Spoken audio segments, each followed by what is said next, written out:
Hi. Hey guys, Society Reviews here, my review of the film Challengers. 7 months ago, MGM Studios decided to push back the release of its upcoming film Challengers starring Zendaya. At the height of the writers and actors strike, the studio thought it'd be a wise move to push back its release to make sure it can maximize its profits under the guise that people will want to see Zendaya in an on-screen threesome with two guys not named Tom Holland. I hate to break it to you, but if you're racing to the theaters thinking you're going to see a steamy sex scene with a former Disney Channel star, you're sadly mistaken.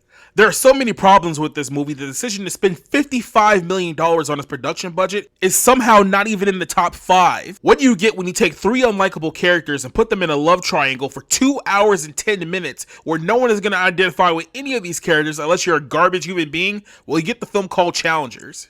The movie is about two best friends, Patrick and Art, who find themselves infatuated with a new rising tennis superstar named Tashi Duncan. Over the course of the next few years, the two boys begin to dissolve their friendship over who gets to bag the girl. A girl who seems far more interested in living vicariously through their tennis careers after hers falls short due to an injury. As the film jumps ahead between the past and the present, we see that Art has married Tashi and has become a world champion tennis player.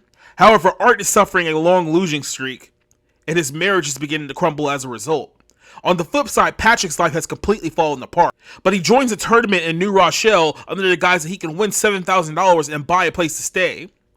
It's not till the day of the tournament that he realizes that his former friend Patrick is also in the tournament, and they're linked up to face each other in a renewed rivalry. The film proceeds to tell a story about 3 self-absorbed individuals who are all in a race to figure out who is the biggest scumbag in the room. Modern Hollywood has become so detached from reality they don't even know what genuine human emotions are anymore. This result has caused the industry to become unable to write multiple film dramas that require deep human connections between the characters and its audience. Challengers is a perfect example of why the romance genre is dead. The film is about 3 characters who don't care about one another but only use each other to fill a void from their own selfish desires. The film stars a bunch of Stanford liberals, including Tasha Duncan, played by Zendaya, who's a sociopath who cares more about satisfying her own ego than any of the men who's fighting for her. The 2 men are no better. Patrick is a narcissist who only sees people as a stepping stone to achieve the next objective, which is why no one is left willing to talk to him. And the only person who cares about anyone is Art, who's portrayed as a simp in his own marriage to Tashi. Then again, he's only with her because he sabotaged his best friend's relationship in the first place. The film tells you from the jump that this is a movie about morally irredeemable characters and it expects you to be invested for 131 minutes of runtime. For those of you who just want to see steamy sex scenes, I'm afraid you've been bought into by a bait and switch. The core of this movie is not about Zendaya's relationship with the 2 boys, however it's the 2 boys' relationship with one another.